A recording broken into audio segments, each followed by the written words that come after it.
अलहदगी के लिए सिर्फ एक कानूनी बुनियाद है, वो है ज़िनाकारी, हरामकारी। ले जाओ। सुनिया पुत्रा तू शादी की थी ते तू साडी नूह नूं भी नाल लै आउणा सी। शादी ते कीती सी चाचा जी, पर मैं अपनी बीवी को तलाक दे चुका।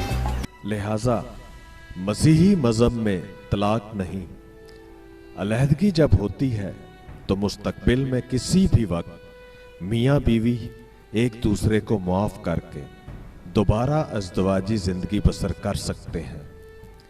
इस कौल को हमेशा याद रखें जो खुदा के खादम के सामने बाइबल मुकद्दस पर हाथ रख कर अहदो पैमान किया था। मियाँ बीवी को दुनिया की कोई अदालत, कचहरी, पंचायत जुदा नहीं कर सकती जब तक मौत इनको जुदा ना करे।